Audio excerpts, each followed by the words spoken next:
నాయకులైనటువంటి వారు దారుణంగా హత్య చేయడం జరిగింది. ఈ హత్య రాజకీయ హత్యగా పరిగణించాల్సిన అవసరం ఉంది. ఎందుకంటే కొన్ని సంవత్సరాలుగా దాదాపు 20-30 సంవత్సరాలుగా ఈ గ్రామంలో ఏజెంట్లు లేకుండా ఈ గ్రామాన్ని ఎవరే కానీ భయభ్రాంతులకు గురి చేసి ఎప్పుడే కానీ ఎలక్షన్లలో ఓట్లు వేయడానికి అవకాశం లేకుండా చేసి రిగ్గింగ్ చేసిన సందర్భాలు ఎన్నో ఉన్నాయి. అంటే తెలుగుదేశం పార్టీలో ఉన్నప్పుడు కానీ వైఎస్ఆర్సీపీలో పార్టీలో ఉన్నప్పుడు కానీ అతను ఏ పార్టీకి వెళ్ళినా ఆ పార్టీకి వన్ సైడ్గా భయభ్రాంతులను చేసి ఈ గ్రామంలో ఓట్లు వేయించడం జరుగుతూ ఉంది. ఈసారి కూడా మొన్న జరిగిన ఎలక్షన్ల కంటే ముందు ఇతని ఆగడాలు పూర్తిగా గ్రామంలో బెదిరింపులతో లేకపోతే ఫోర్జరీ సంతకాలతో డాక్యుమెంట్లు పుట్టించి రాత్రి వేళల్లో వచ్చి ఈ గ్రామవాసులు ఎవరైతే అతని మాట వినలేదో వాళ్ళందరినీ కూడా భయభ్రాంతులకు గురి చేసి ఫోర్జరీ సంతకాలు చేయించుకొని ఫోర్జరీ భయపెట్టి మీ యొక్క ఆస్తి నా చేతుల్లో ఉంది, మీరు ఇంకా ఊరు వదిలిపెట్టిపోవాలని చెప్పి ఎంతోమందిని బెదిరించిన సందర్భాలు ఉన్నాయి. ఈ గ్రామంలో రైతాంగం సంబంధించినటువంటి ధాన్యాన్ని వాళ్ళ గోడౌన్లో అక్కడ దాచిపెట్టుకుంటే ఆ ధాన్యాన్ని కూడా రైతులకు సంబంధించినటువంటి ధాన్యాన్ని కూడా లోన్ తీసుకొచ్చి ఎన్నో రకాలుగా ఇంతకుముందు గతంలో కేసులు కూడా అతని పైన వేయడం జరిగింది. బ్యాంకు వాళ్ళు వేరే వాళ్ళ సంతకాలని ఫోర్జరీ చేసి రైతుల పేరు మీద లోన్లు తీసుకున్న సందర్భాలు కూడా ఉన్నాయి. ఈరోజు గోడౌన్ కట్టిన ప్లేస్ కావచ్చు, లేకపోతే ఈరోజు ఫ్యాక్టరీ కట్టిన ప్లేసుల్లో కూడా ఎవరైతే మేము ఏదైనా అతను కట్టాలనుకున్న దానికి స్థలం ఫ్రీగా ఇవ్వాలని చెప్పి బెదిరించేవాడు. ఇవ్వకపోతే అతన్ని బాగా వేధింపులకు గురి చేసి గ్రామం వదిలిపోయేటట్టుగా చేసి తను ఆక్యుపై చేసుకున్న సందర్భాలు ఎన్నో ఉన్నాయి. ఇప్పటికి దాదాపు 67 కేసులు ఉన్నాయి. ఎన్నినాయి? 59 కేసులు గతంలో ఉన్నాయి. బోర్వెల్లు కాల్చిన కేసులు ఉన్నాయి. బోర్సు ఎవరైతే ఉన్నారో ఆర్లగడ్డలో బోర్వెల్ వాళ్ళు బోర్లు వేయలేదని చెప్పి 420 కేసులు ఎన్నో ఉన్నాయి. 420 కేసులు కూడా చీటింగ్ చేసి ఎన్నో రకాల ఫోర్జరీ సంతకాలు పెట్టుకొని భూదందాలు నిర్వహిస్తూ నంద్యాల కేంద్రంగా అడ్డాగా ఏర్పరచుకొని ఎన్నో రకాలుగా భూదందాలు చేయడం. ఇప్పటికి కూడా ఎన్నో కేసులు ఎస్బీఐ కాలనీలో కూడా ఎస్బీఐ కాలనీలో కూడా ఎంతో భూమిని ఆక్రమించి ఇక్కడ మన ఐలూరు ప్రాంతంలో ఉన్నటువంటి రైతాంగాన్ని లేకపోతే వ్యాపారస్తులను బెదిరించి దొంగ సంతకాలు సృష్టించి లేకపోతే అధికారులను లోపరుచుకొని బెదిరించి కొన్ని అడంగళ్ళు తీసుకొచ్చి ఇది మాదే అని బెదిరించి నాకు పలాని వాళ్ళు ఎప్పుడో గతంలో ముటేషన్ చేయకపోతే ఆ ముటేషన్ చేయింది చూసుకొని అలాంటి వేరే వాళ్ళ పాత ఓనర్ల పైన పేర్లుంటే అలాంటి వాటిన్నిటిని కూడా ఇది మా స్థలము మాకు అగ్రిమెంట్ చేశారని చెప్పి బెదిరించుకొని ఎన్నో రకాలుగా అక్కడ 10 లక్షలు ఇచ్చే 10 కోట్లు ఇచ్చినట్టుగా చూపించుకొని ఎన్నో రకాలుగా భూ కబ్జాలు చేయడం జరిగింది. ఇతని భూ కబ్జాలు చూసి కొంతమంది ఇక్కడ మన ఈ గ్రామంలో కొన్ని ఎస్సీలను అడ్డ పెట్టుకొని ఎస్సీల పేరు చెప్పి నారపరెడ్డి అనే ఒక ఇల్లు ఎప్పుడో వాళ్ళ తల్లిదండ్రులు పూర్వం నుంచి 40 సంవత్సరాలు 35-40 సంవత్సరాల నుంచి స్థిరనివాసం ఉన్నటువంటి స్థలాన్ని దాదాపు కబ్జా చేయాలి, ఎస్సీలతో కేసులు పెట్టించి ఎన్నో రకాలుగా వేధించడం జరిగింది. అతన్ని చంపాలనే ప్రయత్నం చాలాసార్లు అటెంప్ట్ చేశాడు. అది మన సీసీ కెమెరాల్లో కూడా నిక్షిప్తమైంది. రాత్రి వేళల్లో అతను అర్ధరాత్రి వేళల్లో అతని దుండగులను కిరాయి హంతకులను పంపించి హత్య చేయాలని ఒక ప్రయత్నం చేసిన సందర్భాలు కూడా ఎస్పీ గారికి కూడా తెలియపరచడం, గతంలో ఉన్నటువంటి ఎస్పీ గారికి కూడా కంప్లైంట్ ఇవ్వడం జరిగింది. ఈ విధంగా అతన్ని ఏ విధంగా హతమార్చాలి అనేది నారపరెడ్డి తమ్ముడిని నారపరెడ్డితో పాటు తిరిగేటువంటి వారిని అందరినీ కూడా హతమార్చాలనే ఒక ముఖ్య ఉద్దేశం పెట్టుకోవడం జరిగింది.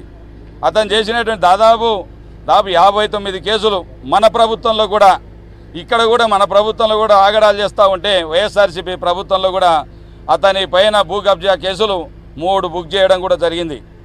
ఎన్నో రకాలుగా 3 మన ప్రభుత్వం ఎందుకు అతను చేస్తున్నటువంటి నా ఇంటనే తిరుగుతున్నాడు. ఆ రోజుకు అప్పుడే ఇతని చేష్టలు ఇతని పద్ధతులు నచ్చక పోలీసు వారు కూడా ములాజ లేకుండా మేము అదే చెప్పాం, ఎవరైనా సరే నా వాళ్ళైనా సరే నా వెంట తిరుగుతున్న వాళ్ళైనా సరే భూ కబ్జాల విషయంలో మేము దూరంగా ఉంటాం, భూ కబ్జాలు ఏదైనా చేస్తే తప్పకుండా చర్యలు తీసుకోండి అని చెప్పి మేము చెప్పడం జరిగింది. ఆ ప్రకారం అతని మీద 3 కేసులు కూడా వైఎస్ఆర్ ప్రభుత్వ హయాంలో కూడా కేసులు పెట్టడం జరిగింది.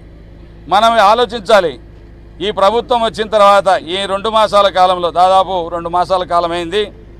చంద్రబాబు నాయుడు గారేమో ఒక విధంగా అసెంబ్లీని వేదికగా చేసుకొని ఎన్నో రకాలుగా మా ప్రభుత్వం మేము ఎప్పుడే కానీ దుర్మార్గాలను ప్రోత్సహించాం, హత్యలను ప్రోత్సహించాం, మే విధంగా 36 హత్యలు జరిగాయని చెప్పి జగన్మోహన్ రెడ్డి గారు ఢిల్లీలో ధర్నా పెడితే మీరు బూటకపు రాజకీయాలు చేస్తూ ఉన్నారు, నాటకాలు ఆడుతూ ఉన్నారు, ఎక్కడ హత్య జరిగాయని చెప్పి చంద్రబాబు నాయుడు వేదికగా చేసుకునే అసెంబ్లీని మాట్లాడడం జరుగుతూ ఉంది. మీరేమన్నారు సీఎం గారు? మేము ఒకటే ప్రశ్నిస్తూ ఉన్నాం మిమ్మల్ని, మేము వైఎస్ఆర్సీపీ పార్టీ తరఫున నిలదీస్తూ ఉన్నాం మిమ్మల్ని. ఇలాంటివి జరిగితే రాబోయే రోజుల్లో ప్రతి నియోజకవర్గంలో 10,000 మందికి తక్కువ లేకుండా దాదాపు ర్యాలీలు నిర్వహిస్తాం, ఎస్పీ ఆఫీసులు ముట్టడిస్తాం, ఎక్కడైనా ఇబ్బంది పెట్టాలని ప్రయత్నం చేస్తే ఊరుకునే ప్రసక్తి లేదని కూడా తెలియజేస్తూ ఉన్నాం.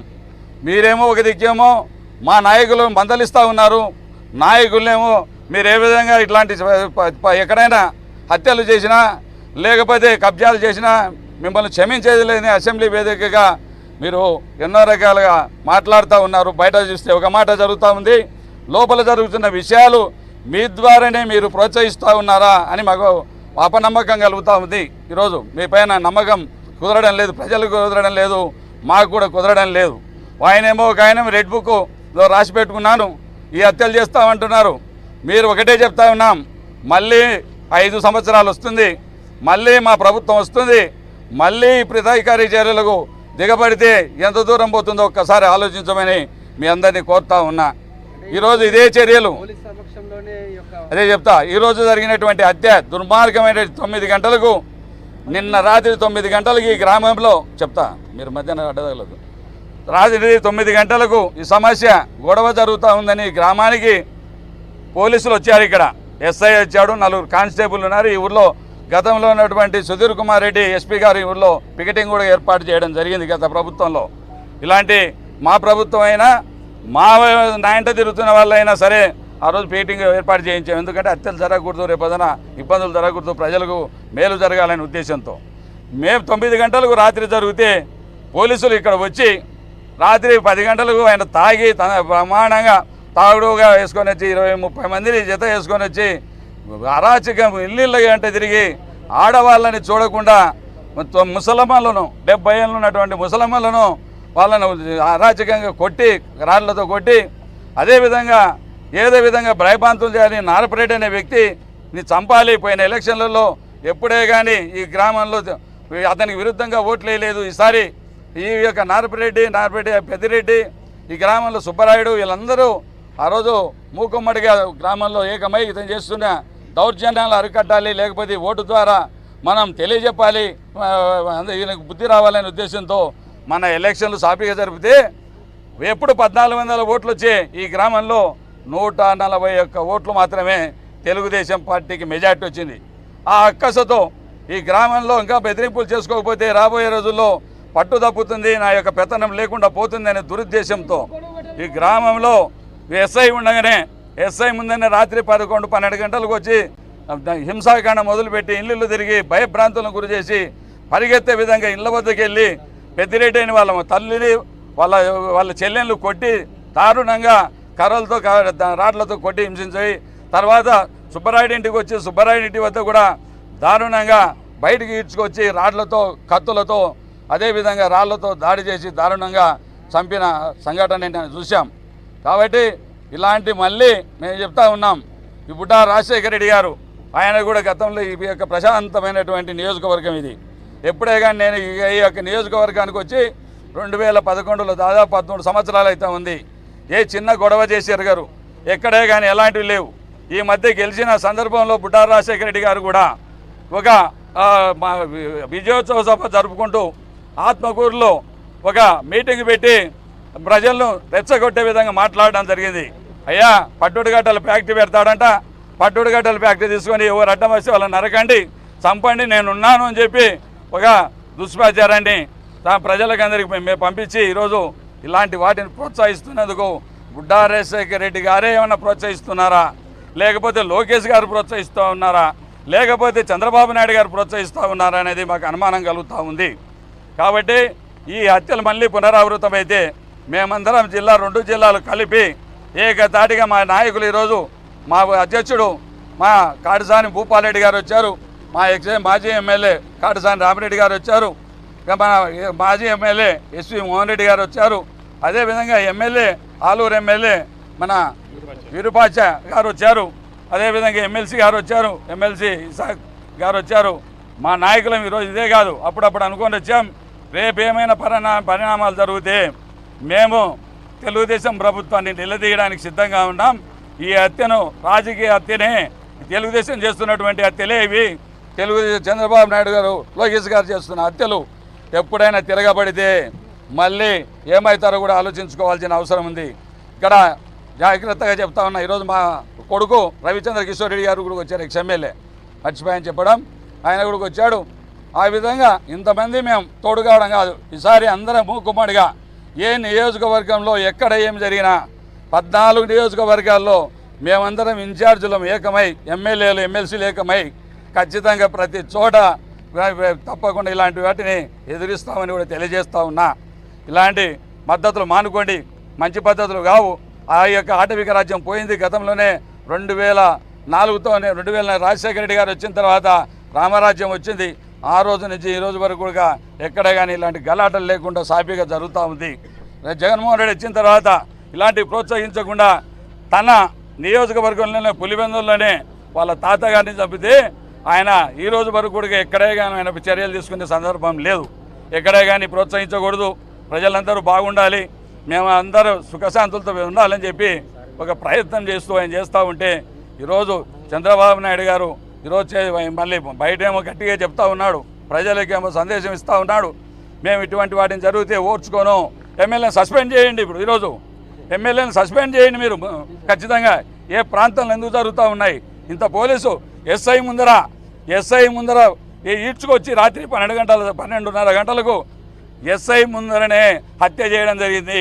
ఈ ప్రభుత్వం పోలీసులు ఎదురుగానే హత్య చేస్తూ ఉంది. పోలీసులు ఉండి కూడా ఏం చేయలేని పరిస్థితి. రాత్రి మా యొక్క లీడరు వైఎస్ఆర్సీపీ నాయకుడు ఎస్పీ గారికి ఫోన్ చేస్తే 1 గంట సందర్భంలో ఆయన స్పందించి అప్పుడు వీళ్ళని బందోబస్తు పంపించడం జరిగింది. ఎస్పీ గారు వెంటనే స్పందించి. కాబట్టి పోలీసులను కోరుతూ ఉన్నాం, ఇటువంటి ఆటవిక పాలన సాగనివ్వం. ఎవరైనా పోలీసులు కూడా మేము కోరుతూ ఉన్నాం, దయచేసి న్యాయం పాటించండి. వెంటనే దోషులను ఈరోజు అరెస్ట్ చేయండి, లోపల వేయండి, వాళ్ళకి దండన తప్పదు. మీరు నిజంగా మీరు ప్రోత్సహించకపోతే వెంటనే అరెస్ట్ చేసి వీళ్ళందరినీ కూడా జైల్లో పెట్టి శిక్ష పడే విధంగా మీరు తగు సెక్షన్లు కూడా ఏర్పాటు చేయాలని కోరుతూ, అదేవిధంగా రాబోయే రోజుల్లో ఎవరు భయపడాల్సిన అవసరం లేదు. జగన్మోహన్ రెడ్డి గారు ఈరోజు మాట్లాడాం, జగన్మోహన్ రెడ్డి గారు అండగా ఉంటామని మీకు తెలియజేయమని చెప్పారు. ఎవరే కానీ ఊరు వెళ్ళాల్సిన అవసరం లేదు, మీకు తోడుగా మేమందరం ఉన్నాం. ఒకరం కాదు, ఇప్పటి నుంచి నేను చక్రపాణి రెడ్డి ఒకడు అనుకోవద్దు, 14 మంది మీకు తోడున్నాం. ఎమ్మెల్సీలు ఉన్నారు, ఎమ్మెల్యేలు ఉన్నారు, అందరూ మనకు తోడుగా ఉన్నారు. మాకు ఎవరి నియోజకవర్గంలో ఏం జరిగినా మేమందరం ఊకమ్మడిగా తప్పకుండా దీనిపైన చర్యలు తీసుకుంటాం.